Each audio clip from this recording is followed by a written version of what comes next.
பாரதிய ஜனதா கட்சி என்னன்னா nation first. முதல்ல தேசம் நல்லா இருக்கணும், பிறகுதான் கட்சி, பிறகுதான் நம்முடைய செல்ஃப் தான் லாஸ்ட். முழுக்க முழுக்க மதம் மதம் மதம் என்று அவர்களை ஒரு மதரசாவுக்குள்ள சுருக்கிறது தான் காங்கிரஸ் உடைய வேலை, திமுகவுடைய வேலை. இஸ்லாமிய இளைஞர்கள்ல இன்றைக்கு ஏறக்குறைய 20 லட்சத்துக்கும் மேற்பட்ட இளைஞர்கள் மதரசா கல்வி என்று சொல்லி முழுக்க முழுக்க உலக கல்வி கற்றுக்கொள்ளாததன் விளைவு இன்றைக்கு கையேந்தக்கூடியவர்களாக இருக்கிறார்கள். வேலூர் இப்ராஹிமுடைய குரலை நசுக்கிவிட்டால், வேலூர் இப்ராஹிமை கொலை செய்து விட்டால் இன்னொருவர் இந்த களத்துக்கு வருவதற்கு யோசிப்பாங்க. இன்னொருத்தர் இந்த மாதிரி கருத்தியல் ரீதியாக பாஜக தரப்பிலிருந்து பேசுவதற்கு ஒரு இஸ்லாமியர் வரமாட்டார். பாரதிய ஜனதா கட்சி என்றாலோ அல்லது RSS என்ற அதனுடைய தாய் அமைப்பு என்றாலோ இஸ்லாமியர்களுக்கு நேர் எதிரானது. அவர்கள் நம்மை இந்த நாட்டிலிருந்து விரட்டுவதற்கு திட்டமிடுகிறார்கள், நம்மை கொலை செய்ய திட்டமிடுகிறார்கள். இஸ்லாம் என்று சொன்ன போர்வையில யார் தீவிரவாதத்தை செய்கிறார்களோ, ஜிஹாத் என்று யார் அப்பாவி இந்துக்களை கொலை செய்கிறார்களோ அதைத்தானே எதிர்க்கிறாரு. அது நியாயம் தானே. தமிழக மக்கள் மழை வெள்ளம் வந்தால் அகதிகளை மாதிரி எல்லா பள்ளிக்கூடங்களில் போய் இருக்கணும், சோறு போடுவாங்க, சோறு சாப்பிட்டுட்டு வரணும். அப்ப கையேந்தக்கூடிய பிச்சைக்காரர்களாக, சோத்துக்கே வழி இல்லாதவர்களாக ஆக்கக்கூடிய ஒரு அரசாக திமுக இருக்கிறது என்றால், நான் ஒரு விஷயத்தில் தெளிவா இருக்கேன். நான் இறக்கும் பொழுது என்னுடைய பிரேதத்தின் மீது ஒன்று பாரதிய ஜனதா கட்சியினுடைய கொடி இருக்கும் அல்லது தேசிய கொடி இருக்கும். ஒரே நாடு நேயர்களுக்கு வணக்கம். நான் உங்க சங்கீதா. நிறைய நல்ல நிகழ்ச்சிகளை இந்த சேனல் மூலமா நம்ம பார்த்துட்டு இருக்கோம். அந்த வரிசையில் இன்னைக்கு நம்ம பார்க்க போறது பாஜக சிறுபான்மை அணியின் தேசிய செயலாளர் திரு வேலூர் இப்ராஹிம் அவர்களை மீட் பண்ணி நிறைய விஷயங்களை கேட்டு தெரிஞ்சுக்க போறோம். வாங்க நிகழ்ச்சிக்கு போலாம். ஹலோ சார், வணக்கம். எப்படி இருக்கீங்க? வாழ்க வளமுடன். இறைவன் அருளால் சிறப்பா இருக்கு. பாஜகல ஒரு இஸ்லாமியர் பார்க்கவே ரொம்பவே அழகாகவும் ஆச்சரியமாகவும் இருக்கு. அதை பற்றி உங்களுடைய கருத்து? பாஜகவில் நிறைய இஸ்லாமியர்கள் இருக்காங்க. வட மாநிலங்கள்லாம் ஒவ்வொரு மாவட்டங்கள்லையுமே பல்லாயிரக்கணக்கான இஸ்லாமியர்கள் பாரதிய ஜனதா கட்சியில் இருக்கிறாங்க.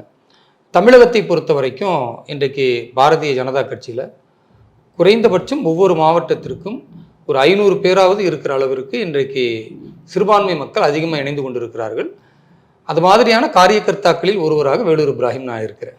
சூப்பர். இப்போ பாஜகவில் இஸ்லாமியர் உடையோடவே நீங்கள் வேலை பார்த்துட்டு இருக்கீங்க. இது மற்ற நிர்வாகிகள் உங்களை எப்படி பார்க்குறாங்க? அதாவது பாரதிய ஜனதா கட்சியினுடைய ஸ்பெஷாலிட்டி என்னென்னா பார்ட்டி வித் டிஃப்ரெண்ட். இது மற்ற கட்சிகளை விட வித்தியாசமானது. எந்த வகையில் வித்தியாசமானது? சித்தாந்தத்தில் வித்தியாசமானது, சிந்தனையில் வித்தியாசமானது, அதே மாதிரி நோக்கத்தில் வித்தியாசமானது. மற்ற கட்சிகள் எல்லாம் நான் நல்லா இருக்கணும், அதுக்கு பிறகு என் கட்சி நல்லா இருக்கணும், பிறகு நாட்டை பார்க்கலான்னு சொல்லுவாங்க.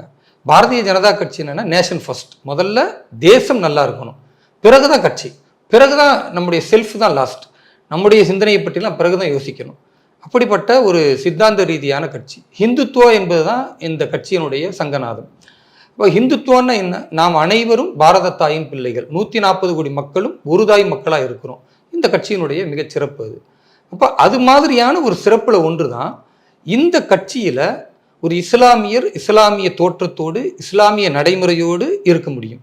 ஒரு கிறிஸ்துவர் கிறிஸ்துவ தோற்றத்தோடு கிறிஸ்துவ நடைமுறையோடு இருக்க முடியும். ஒரு ஹிந்துவுடைய தோற்றத்தோடு நடைமுறையோடு இருக்க முடியும். இன்னும் சொல்லப்போனால் ஒரு இஸ்லாமியர் ஹிந்துவை மாதிரி வேடம் போட வேண்டிய அவசியம் இந்த கட்சியில் கிடையாது. இப்போ நான் ஒரு கோவிலுக்கு போகிறேன்னா அந்த இந்து மக்களுடைய நம்பிக்கைகளை மதிக்கிறேன், அவருடைய வழிபாட்டு முறைகளை தெரிந்து கொள்வதற்காக போவதற்கு எனக்கும் ஆர்வம் இருக்கிறது. நான் அந்த மாதிரி பல கோவில் போய் இருக்கிறேன், கூட்டு பிரார்த்தனைகளில் கலந்துருக்கிறேன். ஆனால் எந்த இடத்திலும் நீங்கள் குங்கும புட்டு வைங்க, நீங்கள் திருநீர் பூசுங்க அப்படின்னு சொல்லவே மாட்டாங்க. ஏன்னா நீங்கள் இஸ்லாமியராக இருந்து கொண்டு வருவதுதான் எங்களுக்கு சிறப்பு. நீங்கள் இஸ்லாமியராக இருந்து கொண்டு இந்து மக்களோடு அந்த நல்லிணக்கத்தை பேணுவதுதான் மிகச்சிறப்பானது என்பதுதான் பாஜகவுடைய நோக்கம். அதே மாதிரி எங்களுடைய மாநில தலைவர் அன்பு சகோதரர் திரு அண்ணாமலை அவர்கள் நாங்கள் இஃப்தார் நிகழ்ச்சிக்கு கூப்பிட்டோம், நோன்பு திறப்பு நிகழ்ச்சி. அதுக்கு வரும்பொழுது அவர் நெற்றி நிறைய குங்குமமும் திருநீரும் அணிந்து காவி துண்டு போட்டுக்கிட்டு தான் அவர் வந்தார். எங்களோடு சேர்ந்து நோன்பு திறந்தார். நாங்கள் யாரும் அவரை வற்புறுத்தல நீங்கள் குல்லா போடணும், தொப்பி போடணும் அப்படின்னு சொல்லலை. ஏன்னா அவர் இந்துவாக இருந்து இஸ்லாமிய மார்க்கத்தின் நம்பிக்கையை மதிப்பளித்து எங்களோடு சகோதரத்துவமாக நோன்பு திறப்பில் கலந்து கொள்கிறார் என்றால் அதுதான் எங்களுக்கு சிறப்பு, அதுதான் பாஜகவுடைய சிறப்பு. ஆனால் நீங்கள் மற்ற கட்சிகளில் காங்கிரஸோ திமுகவோ பார்த்தீங்கன்னா இஸ்லாமியர்களுடைய நிகழ்ச்சிக்கு திரு ராகுல் காந்தி அவர்களாக இருக்கட்டும், திரு ஸ்டாலின் அவர்களாக இருக்கட்டும் போனால் என்ன பண்ணுவாங்க? தொப்பி போட்டுக்குவாங்க. கிறிஸ்துவ நிகழ்ச்சிக்கு போட்டால் அல்லேலூயா சொல்லி அவர்கள் ஒரு கிறிஸ்துவனாக எப்படி மாற முடியுமோ அப்படி மாறி விடுவார்கள். அதே மாதிரி இந்து நம்பிக்கை இல்லைன்னு சொல்லுவாங்க, ஆனால் இந்து மதத்தினுடைய கோவில்களுக்கும் அவர்கள் போவாங்க, அல்லது அவர்களுடைய பல்வேறு குடும்பத்தினர் போவாங்க, வழிபாடு செய்வாங்க. இதை பார்க்குறோம். இந்த இரட்டை நிலை பாஜகவில் கிடையாது. அதனால பாரதிய ஜனதா கட்சியில் நான் இஸ்லாமிய தோற்றத்தோடு கண்ணியமாக கம்பீரமாக இருக்கிறேன் என்றால் என் கட்சியினுடைய சித்தாந்தம் ஹிந்துத்வா என்பதனால் இப்படி இருக்க முடிகிறது.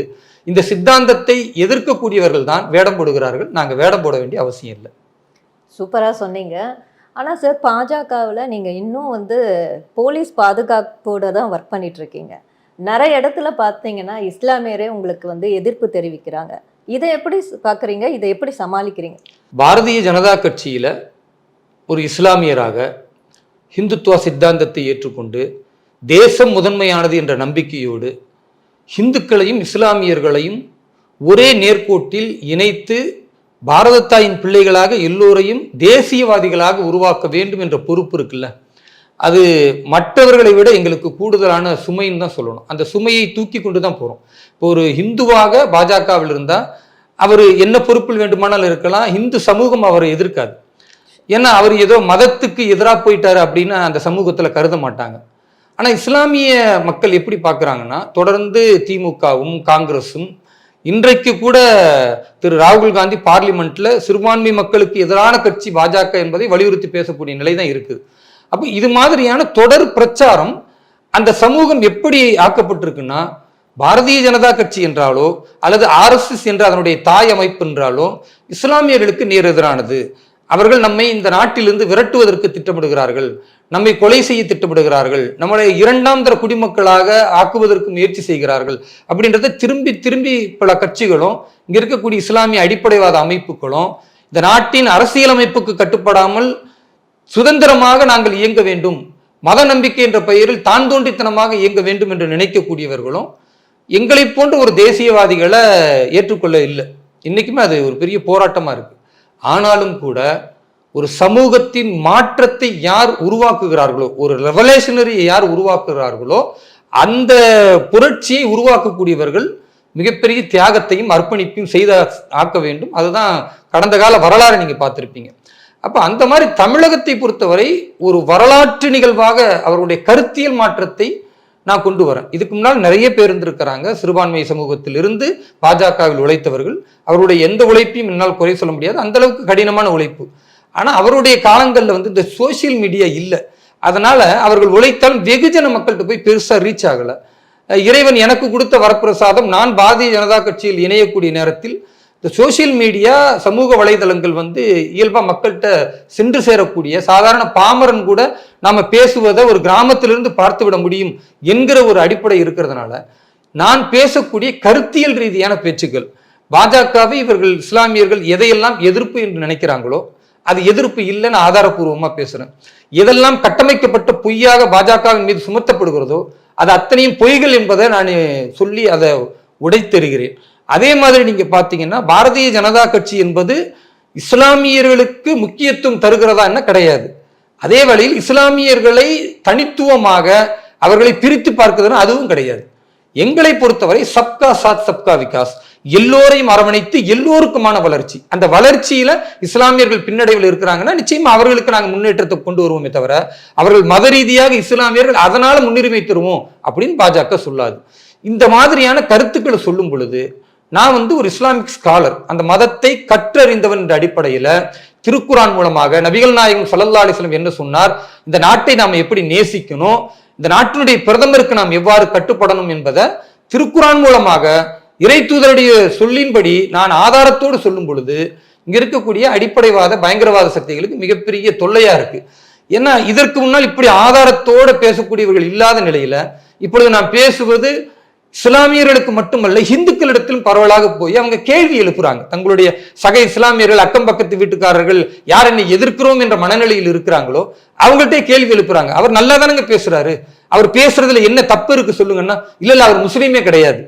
அதாவது நான் பேசுற பேச்சுக்கு பதில் சொல்றது இல்லை, அவர் முஸ்லீமே கிடையாது, அவர் பிஜேபியில் சேர்ந்து விட்டதால் அவர் காஃபிராக போய்விட்டார், கடவுள் மறுப்பு கொள்கைக்கு போயிட்டாரு என்றெல்லாம் பேசுகிறார்களே தவிர இவர்கள் நான் பேசக்கூடிய கருத்தியலுக்கு பதில் சொல்ல திராணி இல்லாதவர்களாக இருக்கிறாங்க.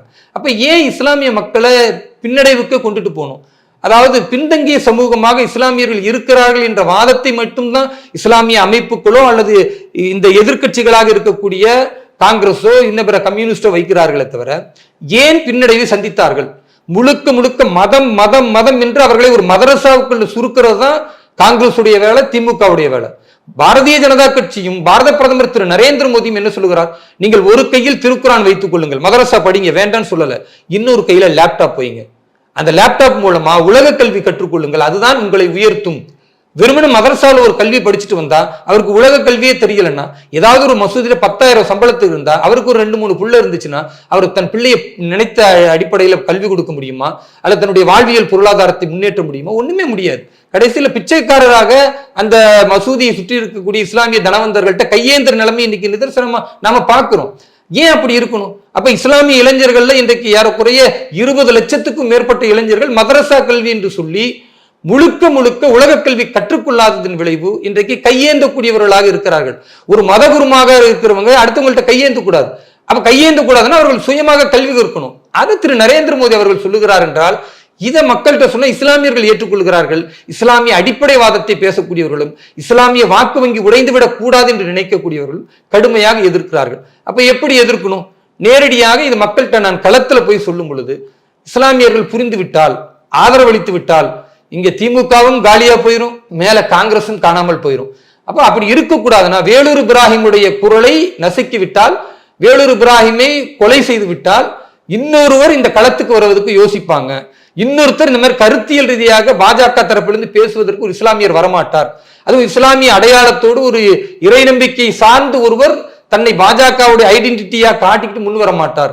அப்ப இவரை எப்படியாச்சும் தீர்த்து கட்டணும்னு கடுமையாக என் மீது தாக்குதல் தொடர்ந்து பாப்புலர் ஃப்ரண்ட் ஆஃப் இந்தியான்னு சொல்ற தடை செய்யப்பட்ட அந்த பயங்கரவாத அமைப்பு, எஸ்டிபிஐ என்று இன்றைக்கு இருக்கிற தீவிரவாதத்தை ஊக்குவிக்கிற அந்த அமைப்பு, அதே போது தமுமுக, மனிதநேய மக்கள் கட்சி, ஜவாஹிருல்லா, இவர்கள் எல்லோருக்கும் இந்த அடிப்படைவாத அமைப்புகள், பிரிவினவாத அமைப்புகளுக்கு ஒரு பொது எதிரியாக வேலூர் இப்ராஹிம் இருப்பதனால எங்கு போனாலும் தாக்குதல் தொடுப்பது, மண்டையை உடைக்கிறது, கத்தி எடுத்து குத்துறது, கல் எறிவது, இப்படி கடுமையான தாக்குதல். ஆனால் பாரதிய ஜனதா கட்சி என்ன நினைக்கிறதுனா, இப்படிப்பட்ட ஒரு தேசியவாதி, ஒரு உண்மையான இந்திய இஸ்லாமியராக இருக்கக்கூடிய இவருடைய சிந்தனை, இவருடைய கொள்கை மக்களுக்கு போகணும் அப்படின்னு கட்சி நினைக்கிறது.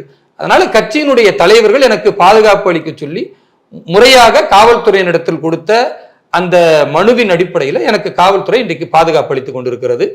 எங்களை பொறுத்த வரைக்கும் இந்த பாதுகாப்பு காவல்துறை கொடுப்பதற்கு காரணம் அச்சுறுத்தல் தான். இந்த அச்சுறுத்தலை விளக்க வேண்டும் என்றால் இஸ்லாமியர்களுக்கு புரிதல் வர வேண்டும். இஸ்லாமியர்களுக்கு புரிதல் வரணும்னா அந்த மக்களிடத்துல போய் நான் சகஜமாக பேசணும்.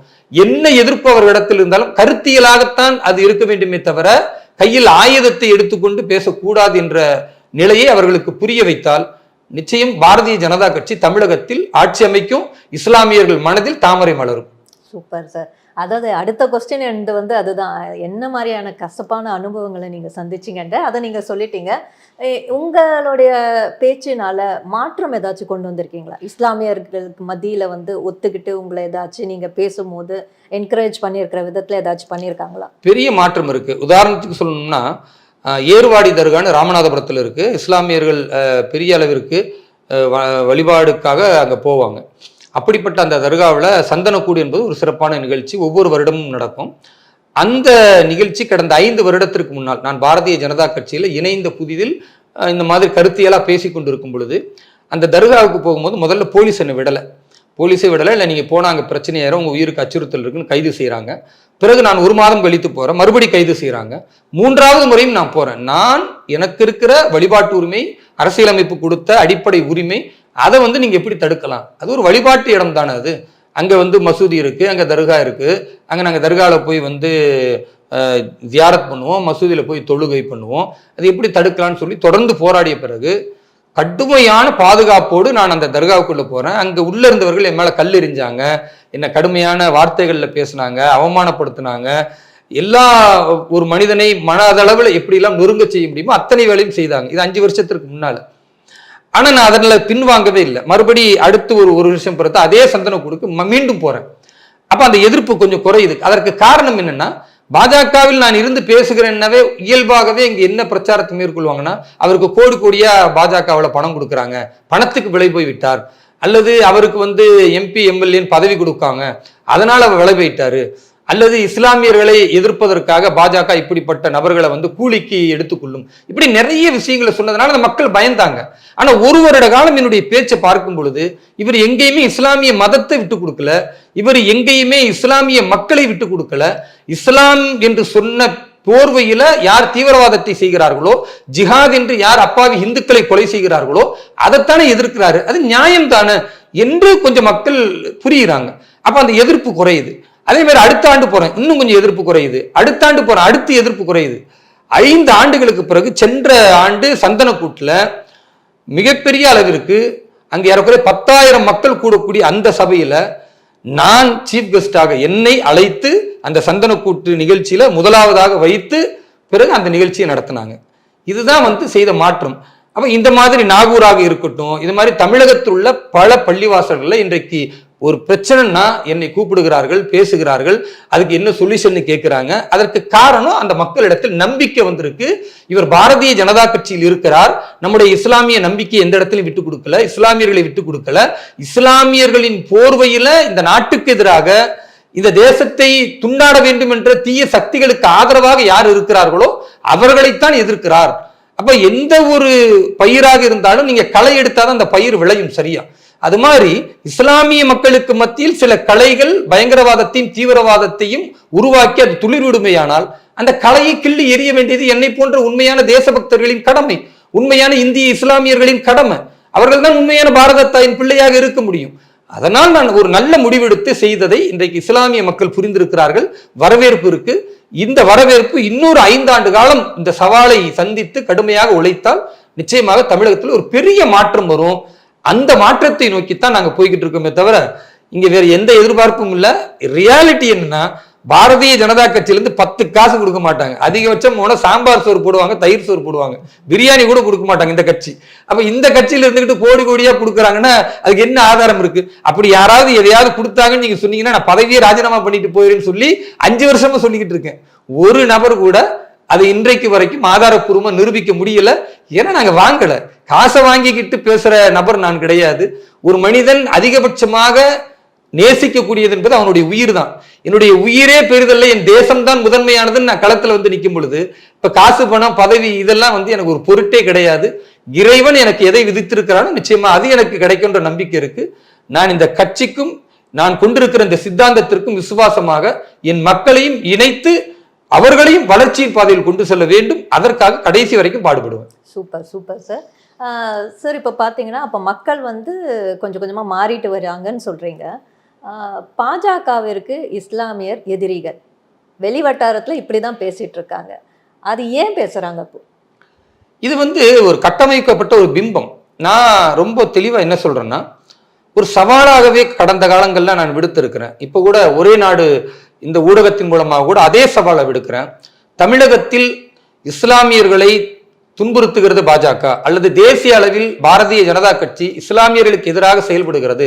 பிரதமர் இப்படி பேசிவிட்டார், உத்தரப்பிரதேசனுடைய மாநிலத்தின் முதல்வர் திரு யோகி ஆதித்யநாத் அவர்கள் இப்படி பேசிவிட்டார், இந்த கருத்தில் நியாயமா, 80-20 சொல்லலாமா, அப்படின்லாம் நிறைய விஷயங்களை பேசுறாங்க இல்லையா. அவர்களிடத்தில் நான் என்ன கேட்கிறேன்னா, அது திருமாவளவன் அவர்களா இருக்கட்டும், திரு ஜவாஹிருல்லா அவர்களா இருக்கட்டும், அல்லது ஆளூர் ஷாநவாஸா இருக்கட்டும், தமீமுன் அன்சாரியா இருக்கட்டும், அல்லது முஸ்லீம் லீக் தலைவர்களாக இருக்கட்டும், அல்லது பயங்கரவாதத்தை ஊக்குவிக்கிற எஸ்டிபி போன்ற கட்சிகளா இருக்கட்டும், இவர்களுக்கு உண்மையாகவே இஸ்லாமிய மக்கள் மீது நம்பிக்கை இருந்தால் இவர்கள் சொல்லக்கூடிய வாதம் உண்மைன்னா ரோட்ல நின்றுகிட்டு அனாத மாதிரி பேசக்கூடாது. பாரதிய ஜனதா கட்சியினுடைய அதிகாரப்பூர்வமான தேசிய செயலாளராக சிறுபான்மை சமூகத்தினுடைய எண்ணங்களை பிரதிபலிப்பதற்கு எனக்கு அந்த பொறுப்பை கொடுத்திருக்கிறாங்கன்னா நான் கூப்பிடுறேன், வெளிப்படையா வாருங்கள் உட்கார்ந்து பேசுவோம், நேரடியாக ஒரு லைவ் போடுவோம், மக்கள் எல்லாம் பார்க்கட்டும். நீங்க பாஜகவின் மீது என்னவெல்லாம் எதிர்குற்றச்சாட்டு வைக்கிறீங்களோ, அது சிட்டிசன்ஷிப் அமெண்ட்மெண்ட் ஆக்ட் சொல்லக்கூடிய சிஏஏ கொண்டு வந்துட்டாருங்க, இது இஸ்லாமியர்களுக்கு எதிரானது, இல்ல ஆர்டிகல் 370 கொண்டு வந்தாங்க, அது இஸ்லாமியர்களுக்கு எதிரானது, அல்லது ட்ரிபிள் தலாக் கொண்டு வந்தாங்க, அது இஸ்லாமியர்களுக்கு எதிரானது, அல்லது இப்போ இருக்கக்கூடிய வக்ஃப் திருத்த சட்ட மசோதா இருக்கிறது இல்லையா, வக்ஃப் அமெண்ட்மெண்ட் ஆக்ட், இது இஸ்லாமியர்களுக்கு எதிரானது. நீங்க எதையெல்லாம் வெளியில் பேசுகிறீர்களோ, அப்பாவி இஸ்லாமியர்களை பயமுறுத்தி அவர்களை மூளைச்சலவை செய்கிறீர்களோ, பாஜக உங்களை அன்போடு அழைக்கிறது. அந்த எதிர்கருத்துக்களை எங்களோடு பேசுங்கள், நாங்கள் உரிய விளக்கம் தரோம்.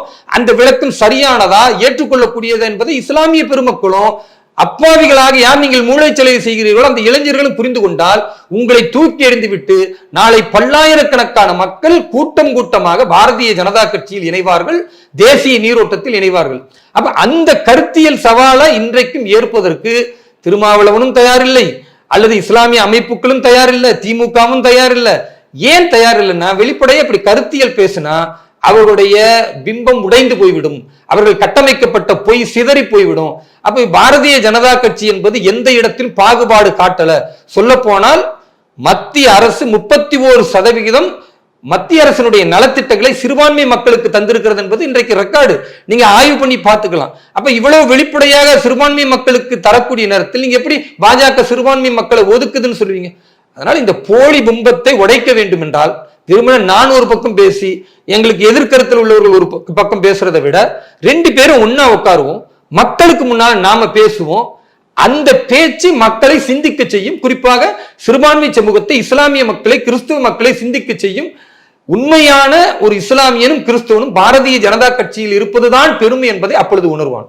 நிச்சயமா, கண்டிப்பா. இவ்வளவு போராட்டத்தை சந்திச்சிருக்கீங்க, நீங்க என்னைக்குன்னா ஒரு நாள் நினைச்சிருக்கீங்களா அடே அப்பா ஏன் இந்த கட்சியில சேர்ந்தோன்னு?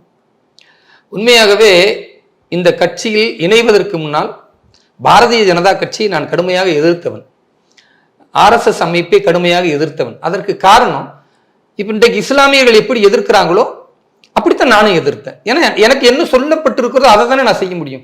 அதனாலதான் நான் சொல்றேன், கருத்தியல் விவாதத்திற்கு வாங்க, வெளிப்படைத்தன்மைக்கு வாங்க.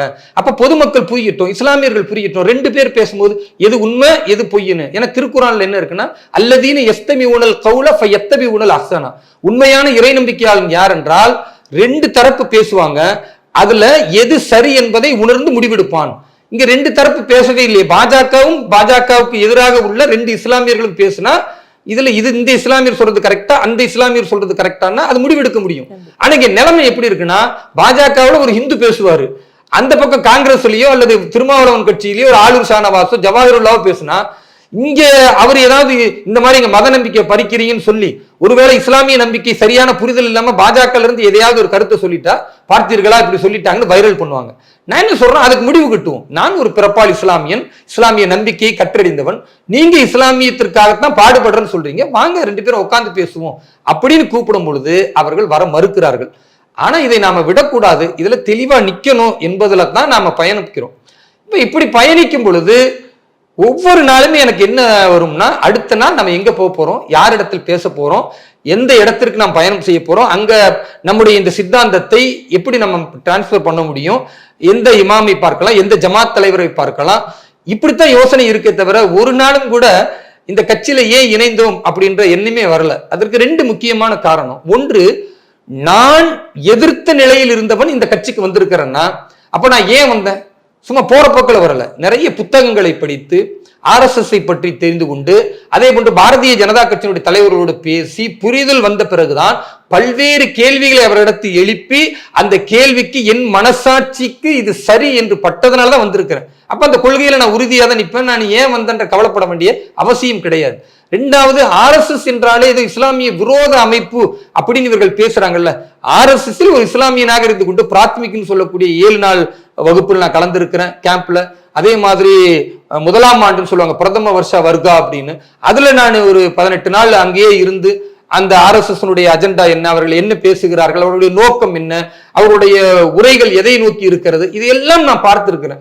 அப்ப இவர்கள் போலித்தனமாக பேசுகிறார்கள் என்ற உறுதி என்னிடத்தில் இருக்கிறதுனால ஒரு கட்டத்திலும் நான் அந்த மாதிரி யோசிக்கவே இல்லை. நான் இன்னும் வெளிப்படையா சொல்றதா இருந்தா, நிறைய பேர் கேட்பாங்க, இந்த பிரபலம் இருக்கு, இவ்வளவு பெரிய விஷயம் இருக்குன்னு திமுக இருந்து கூட நிறைய பேர் சொன்னாங்க, நீங்க இங்க வந்தா நிறைய உங்களுக்கு வாய்ப்பு இருக்கு.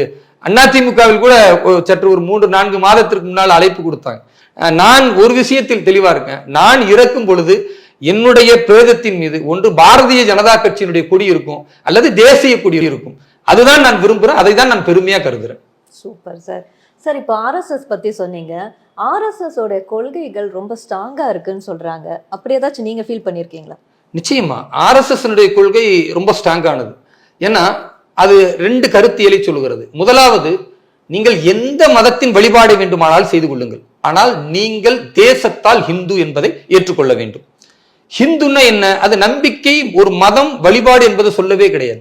ஹிந்து என்பது இந்த மண்ணின் பாரம்பரியம், கலாச்சாரம், பண்பாடு, அதுக்கு பேரு ஹிந்து.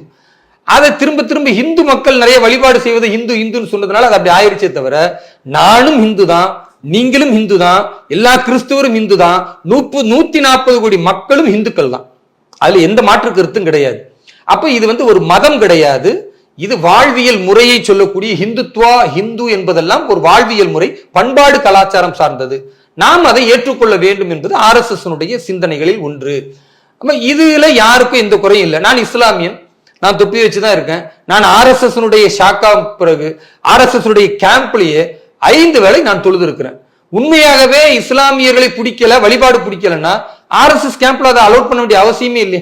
இல்லங்க இது RSS கேம்ப், இங்க நீங்க தொழக்கூடாதுன்னு சொல்லி இருந்தா சொல்ல முடியுமே. அவங்க எதுக்கு எனக்காக பயப்படணும்? ஒரு வேலூர் இப்ராஹிமுக்காக அவருடைய மொத்த சித்தாந்தத்தையும் மறைத்து விட்டு நடிக்க வேண்டிய அவசியமே கிடையாது. அப்படி நடிக்க வேண்டிய எந்த ஒரு இக்கட்டும் அவர்களுக்கு கிடையாது. ஆனால் அவர்கள் தெளிவா இருக்கிறாங்க, எங்களை பொறுத்தவரை நீங்கள் எந்த வழிபாடு வேண்டுமானாலும் செய்து கொள்ளுங்கள், இந்த மண்ணின் கலாச்சாரத்தை, பண்பாட்டை மதிக்கக்கூடியவர்களாக நீங்கள் இருக்க வேண்டும். இவ்வளவுதான் RSS எதிர்பார்க்கிறது. அப்படிப்பட்டவர்களைத்தான் இந்துக்கள், இந்த தேசத்தின் 140 கோடி மக்களும் இந்துக்கள் என்று சொல்லுகிறது. அப்போ வழிபாட்டுல எந்த பிரச்சனையும் இல்லை, அதனால இந்துக்கள் சொல்லுவதில் அடையாளத்துல எந்த பிரச்சனையும் கிடையாது. இது RSS தெளிவாக சொல்லுகிறது.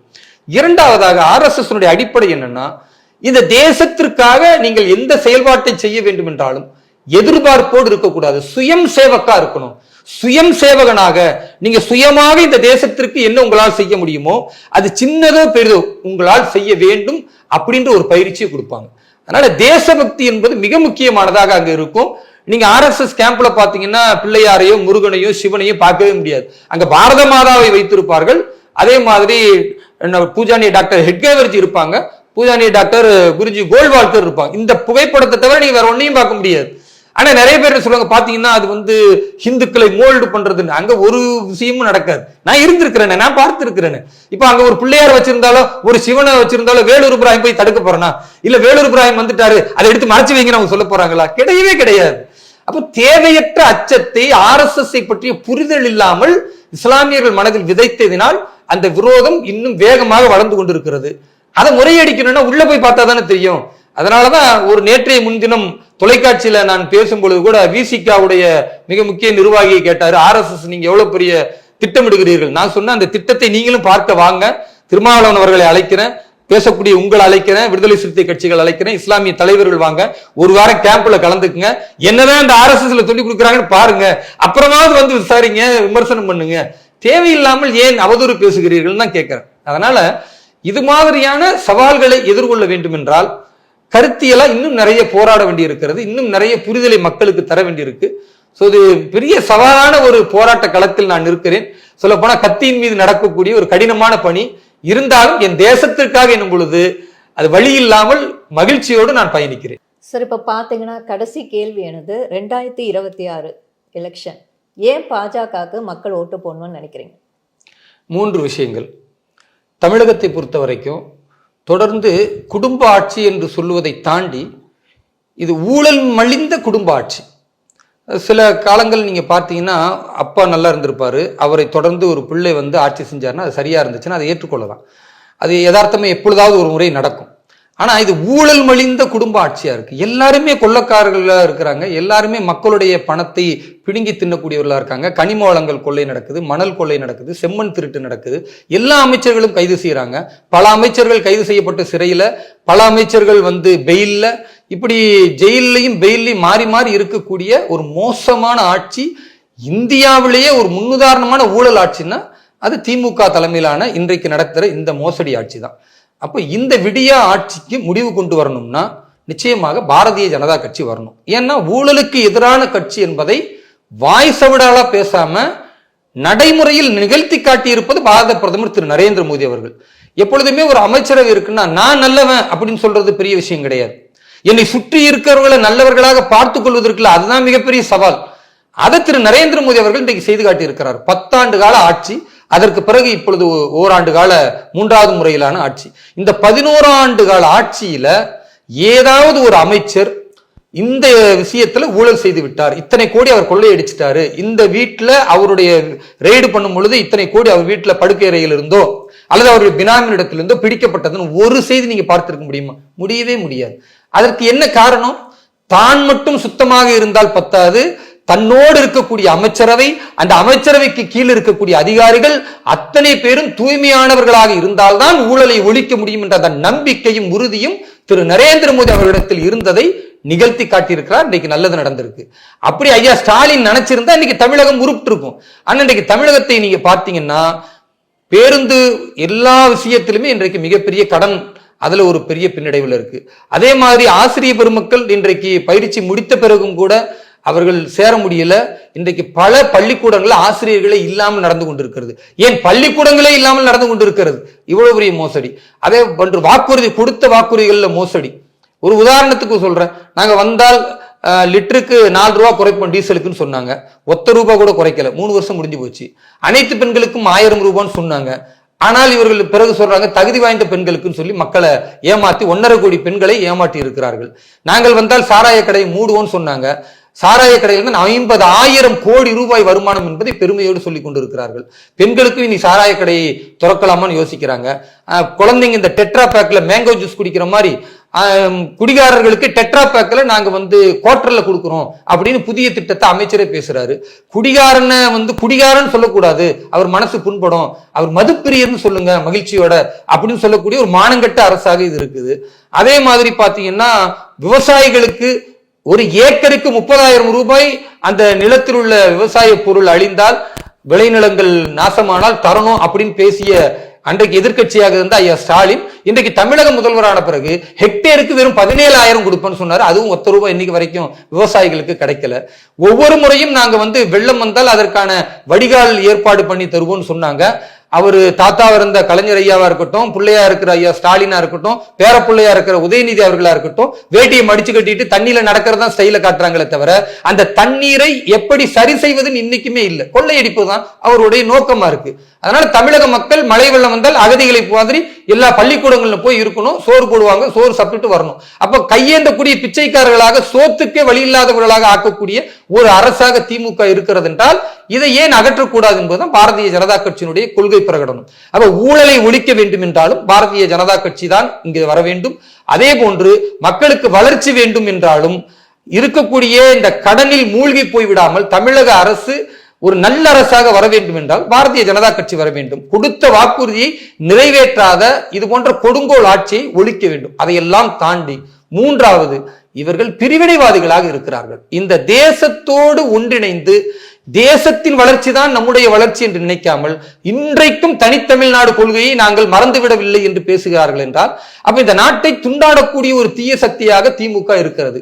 அதே போன்று இந்தியாவிலேயே கடவுள் மறுப்பு கொள்கை என்ற காட்டுமிராண்டி கொள்கையை ஈவேரா என்ற காட்டுமிராண்டியினுடைய வாரிசு நாங்கள் தான் என்று ஒரு தமிழக முதல்வர் இருந்து அவரை தொண்டு தொட்டு வரக்கூடிய அவர் மகன்ல இருந்து எல்லாரும் பேசுகிறார்கள் என்றால் அப்ப இது ஒரு ஆன்மீக பூமி, எல்லா மதங்களும் நம்பிக்கை கொண்டிருக்கிற பூமி. ஒரு ஆன்மீக தலமான கோவிலுக்கு முன்னால் கடவுளை நம்புபவன் முட்டாள் காட்டுமிராண்டி என்று ஈவேராவுடைய சிலையை வைத்துக் கொண்டு அதை நீங்கள் நியாயம் கற்பிக்கிறீர்கள் என்றால், அதை அகற்ற வேண்டும் என்றால், இந்த ஆன்மீக பூமியை மீட்டெடுக்க வேண்டும் என்றால், இறை நம்பிக்கையாளர்கள் இறை நம்பிக்கையோடு வாழ வேண்டும் என்றால் இவர்களை போன்ற அயோக்கியர்களை இங்கிருந்து வேரோடும் வேரடி மண்ணோடும் வீழ்த்த வேண்டும்.